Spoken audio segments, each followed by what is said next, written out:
Konnichiwa दोस्तों, ये है बागेश्वर धाम बाबा और धीरेन्द्र शास्त्री। इनके ऊपर पिछले कुछ दिनों में बहुत सारी वीडियोस बन चुकी है यूट्यूब पर और न्यूज चैनल्स पर भी। और इन वीडियोस का मेन मुद्दा क्या था और इन वीडियोस से बाबा के ऊपर कितना इफेक्ट पड़ा, और ये जितनी भी कंट्रोवर्सीज होती है इन सब में मेरे सोचने का तरीका एकदम डिफरेंट रहता है। तो मेरे पर्सपेक्टिव को जानने के लिए इस वीडियो को एंड तक जरूर देखिएगा। अब हम वीडियो को शुरू करते हैं। हम मैजिशियंस लेकर आए, जो चीज आप कर रहे थे उन्होंने दावा किया कि वो भी कर सकते हैं। हमारे जैसा किया। हाँ, वो ये बता बिफोर टाइम पर्चा लिखा। वो पर्चा बिफोर टाइम पर्चा लिखा। वो स्लेट पे लिख देते हैं। बिफोर टाइम लिखा। हाँ, बिफोर टाइम लिख दिया कि किसके मन में क्या है या कौन कुछ क्या कहेगा, क्या बोलेगा, उसकी समस्या का समाधान ऐसे हो जाएगा। सब उन्होंने करके दिखाया। समस्या का समाधान भी। कांच और मणि दोनों को आप कंपेयर नहीं कर सकते हैं, दोनों को एक साथ नहीं बेच सकते हैं। पदार्थ, पेय पदार्थ में पेट्रोल और डीजल दोनों लिक्विड हैं और दोनों का रेट और दोनों की ताकत अलग अलग है। आत्मशक्ति और अध्यात्म लीला को, वैदिक परंपरा को, ऋषियों की परंपरा को, कला से कला है। कला का हम नकारते नहीं है। कला में किलू की आवश्यकता है, उसकी एक सीमा है। कला में माइंड रीडिंग करनी है, उसको पढ़ना है। शास्त्री जी की कला है कृपा। आप इसे कृपा कहते हैं। अब पहली बात तो इस कहानी में दो साइड्स हैं। पहले हम एक साइड से इस कहानी को समझेंगे, फिर दूसरी साइड से इस कहानी को समझेंगे। पहले तो हम इस कहानी का बेसिक प्लॉट समझते हैं। ये है मिस्टर धीरेन्द्र शास्त्री उर्फ बाबा। पिछले 4-5 सालों से ये बागेश्वर धाम में कथा कर रहे हैं और लोग बताते हैं कि ये लोगों की प्रॉब्लम्स को चमत्कार के तरीके से सॉल्व कर देते हैं और उसी के साथ उनके सॉल्यूशंस भी देते हैं। इस कहानी में एंट्री होती है प्रोफेसर श्याम मानव की, जो कि लीडर हैं अंधश्रद्धा निर्मूलन समिति के। और एलिगेशन ये है कि ये चमत्कार नहीं कर रहे हैं और ये सब एक फ्रॉड है। अब इस कहानी को कंटिन्यू करने से पहले हमें ये समझना जरूरी है एलिगेशन होता क्या है। तो एलिगेशन की बेसिक डेफिनेशन हमें जो इंटरनेट से मिली है हम आपको समझाते हैं।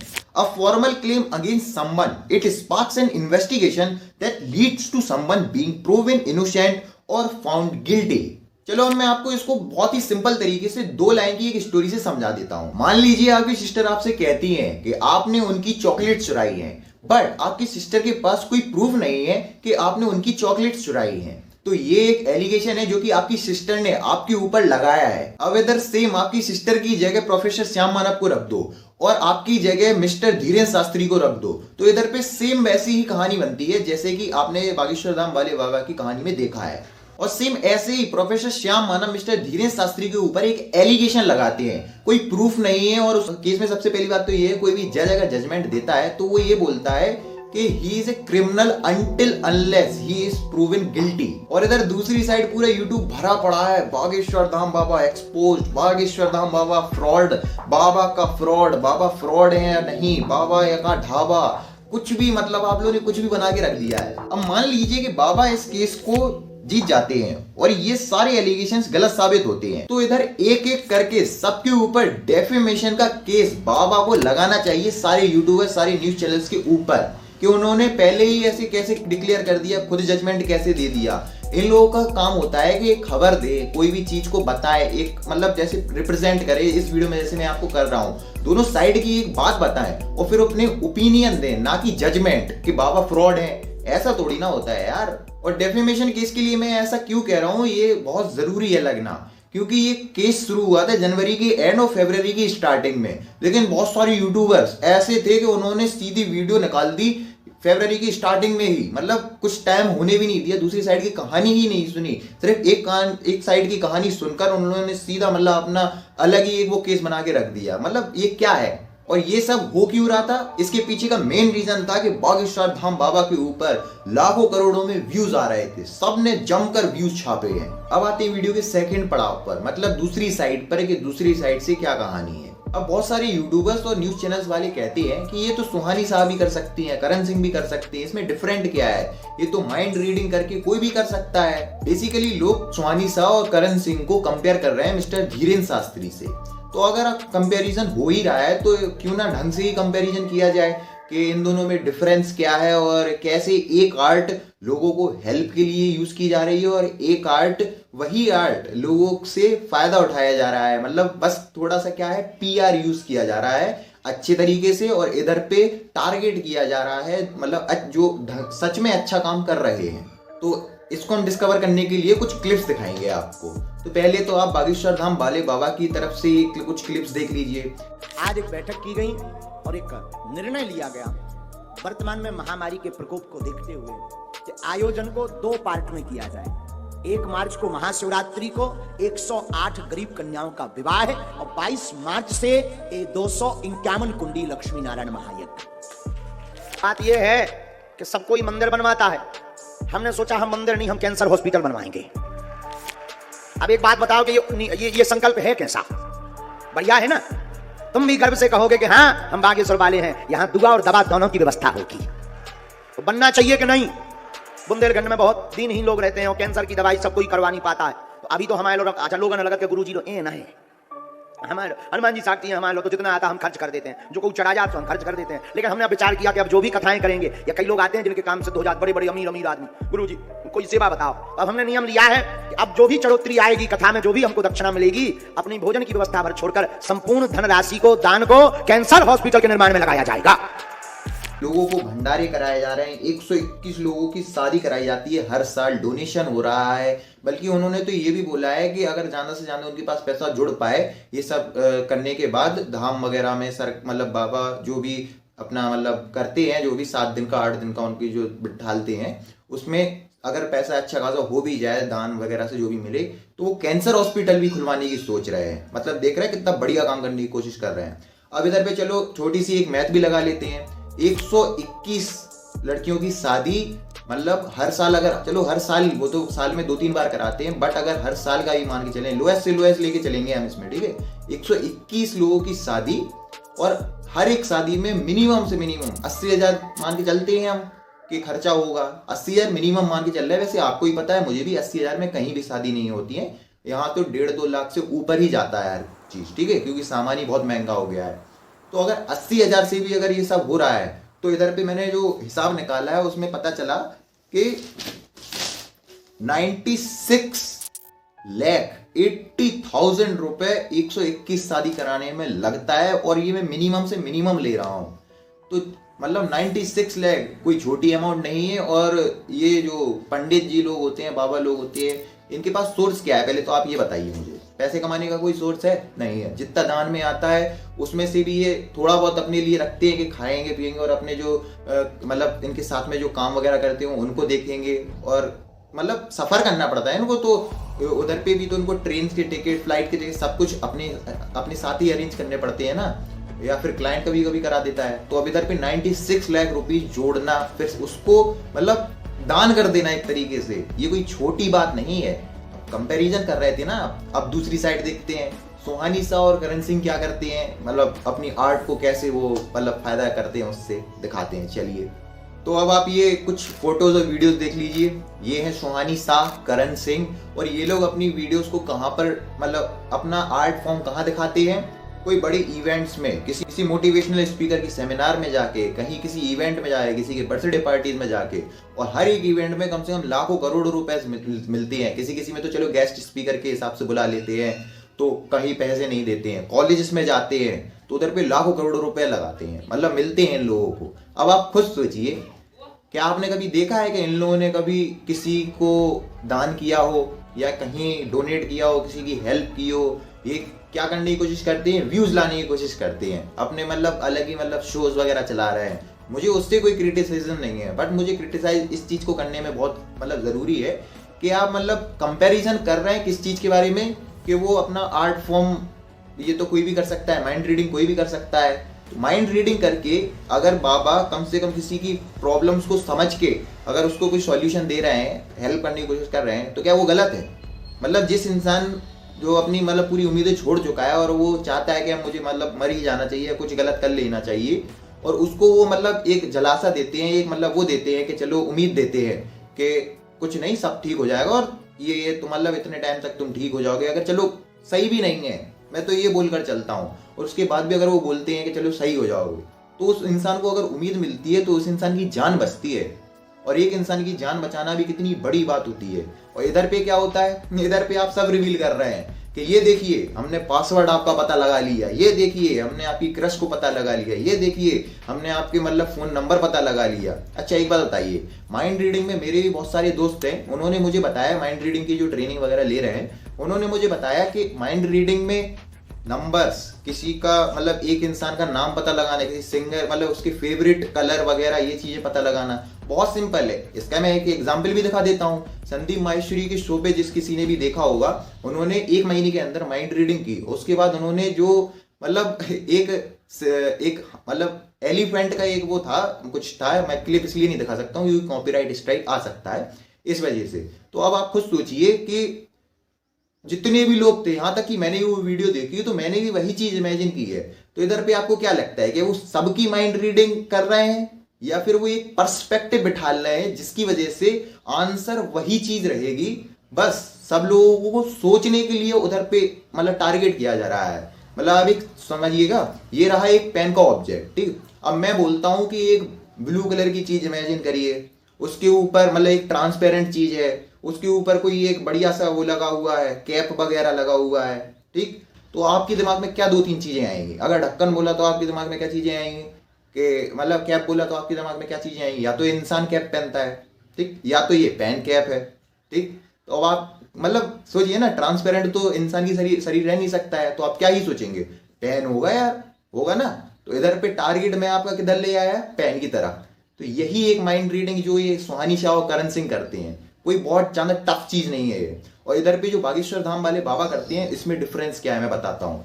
इसमें ये किसी के पास्ट को पता लगाते हैं, किसी की प्रॉब्लम्स को पता लगाते हैं, क्या क्या प्रॉब्लम तुम्हें पास्ट में फेस करनी पड़ी, क्या मतलब किसने कराई है, क्या चीज है। चलो मैं मानता नहीं हूँ कि कोई शक्ति वगैरह होती है, बट अगर यार किसी की लाइफ बच सकती है, किसी को फायदा हो रहा है, तो क्यों ना वो हम उसको प्रमोट किया जाए, बल्कि क्रिटिसाइज करने की जगह। कितने लोगों की शादियां कराते हैं, डोनेशन कराते हैं, कितने भूखे लोग रहते हैं उनको खाना खिलाते हैं वो। और कैंसर हॉस्पिटल सोच रहे हैं ना, इंडिया में बहुत कम कैंसर हॉस्पिटल्स हैं। इधर पे तो ये गवर्नमेंट भी नहीं खोले कैंसर हॉस्पिटल, ये अपने पैसे से खोलने की कोशिश कर रहे हैं। तो ये गलत चीज है यार कि 2 चीजों को अपन कंपेयर कर रहे हैं और दोनों ही अलग, एक मतलब कुछ अपने फायदे के लिए चीजें कर रहे हैं और दूसरों के फायदे के लिए कर रहे हैं। तो कंपैरिजन करना टोटली गलत बात है। अब लोग बोलेंगे कि अरे नहीं, तुम लोग तो इनके अपोजिट चले गए हो और इनकी साइड ले रहे हो। मैं साइड नहीं ले रहा हूँ। चलो अभी एक सिंपल सा और लॉजिक बताते हैं, ठीक। माइंड रीडिंग वगैरह और सब ये आप चलो अभी भी आप नहीं मान रहे हैं, एक सिंपल सा और मैं आपको बताता हूँ तरीका, ठीक है। सुहानी शाह और करण सिंह जब भी कोई भी मतलब अपना माइंड रीडिंग का कोई भी दिखाते हैं, या तो किसी फोन में दिखाते हैं या किसी एक ब्लैक बोर्ड पे दिखाते हैं, वो चौक बोर्ड रहता है ना छोटा सा, उस पे दिखाते हैं। और इधर बागेश्वर धाम वाले बाबा किस पे दिखाते हैं? एक पेज पे कोई भी मतलब समझते हैं, पेज पे लिख के पहले ही रख देते हैं। चलो ये लोग भी पहले ही रख देते हैं, मैंने ये भी मान लिया। अब इधर पे मैं आपको बताता हूँ, अमेजोन पे और उबू पे एक्स बोर्ड मैग्नेटिक चौक बोर्ड डालिएगा और 3 से 4 हजार रुपए के बीच में आपको एक साइंटिफिक वो मिलेगा, मतलब कंप्यूटराइज्ड चौक बोर्ड मिलेगा, जो कि मतलब जैसे आपने कोई आंसर बताया तो पीछे से कोई भी उसको टाइप करके दिखा सकता है। तो अगर ये चीज भी, तो मैं सुहानी शाह और करण सिंह के ऊपर एलिगेशन लगा सकता हूँ कि अरे नहीं, ये लोग भी तो गलत करते हैं, झूठ बोलते हैं। लगाने को एलिगेशन किसी के ऊपर लगाया जा सकता है।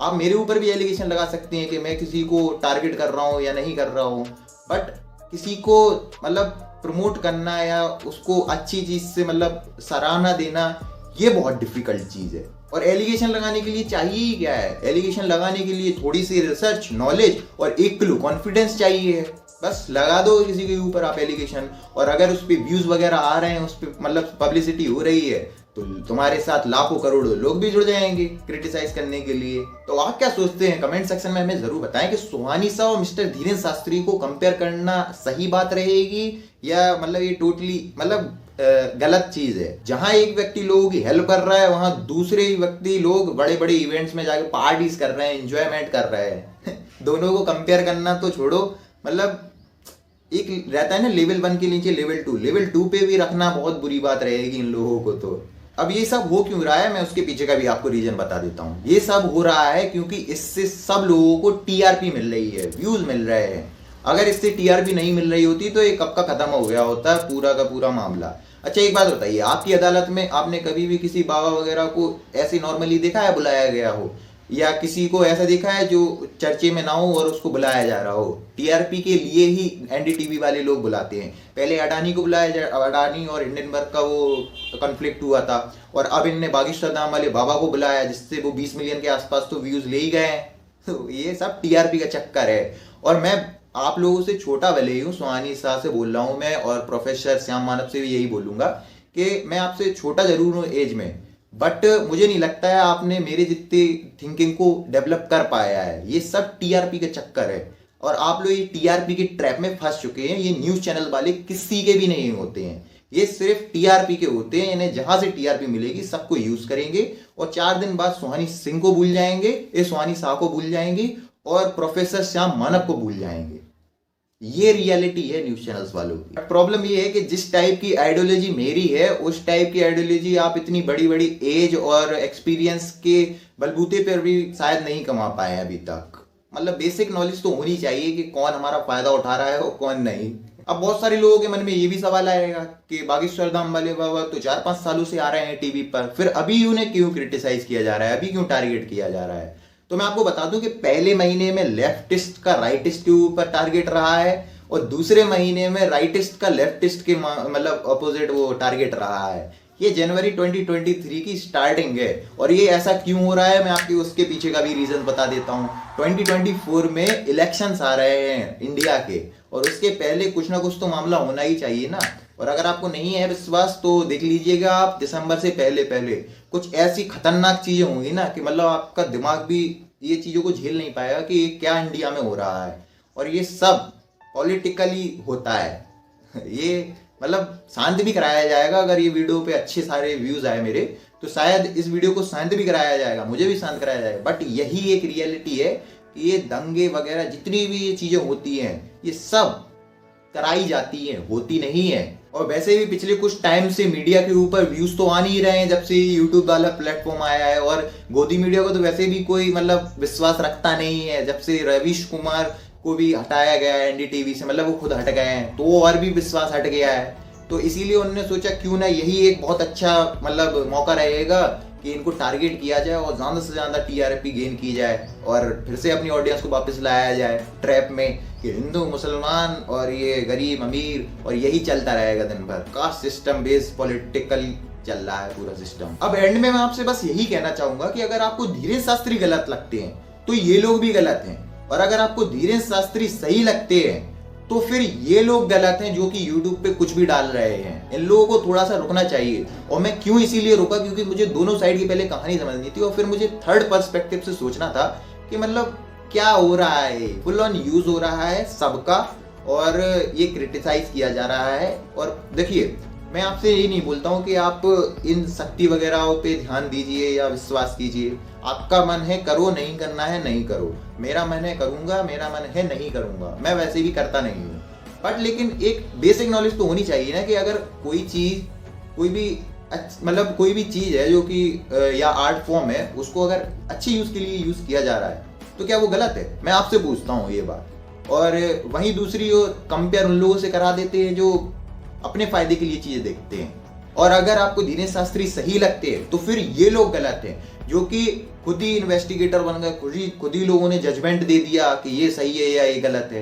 मैं ये नहीं कहना चाहता हूं कि ये सही है ये गलत है। मैंने दोनों साइड को बताया आपको, और थर्ड पर्सपेक्टिव के तरीके से आपको समझाया है। अब ये सोचना आपका तरीका है, आपको सोचना है कि ये सही क्या है गलत क्या है, और यही बेस्ट रहेगा कि आपको इस टाइम पे किसी को भी प्रमोट नहीं करना है। अभी के लिए आपको बस शांति से नोटिस करना है कि ये हो क्या रहा है, क्या मतलब मजाक चल रहा है, ये फुल ऑन यूज उठाया जा रहा है सबका। अब वीडियो तो ऑलरेडी बहुत लंबी हो चुकी है, और मैं नहीं चाहता हूँ इससे ज्यादा लंबी ये वीडियो जाए, क्योंकि जितना मुझे अपनी मतलब ओपिनियंस रखने थे मैंने सारे के सारे रख दिए हैं। अब आपका क्या सोचते हैं आप हमें कमेंट सेक्शन में जरूर बताएं, और इस वीडियो को लाइक करें और अपने दोस्तों के साथ इस वीडियो को जरूर शेयर करें, जिससे उन्हें भी थर्ड पर्सपेक्टिव मिले इस पूरी स्टोरी का। तो मिलते हैं आपको अगली वीडियो में, तब तक के लिए धन्यवाद।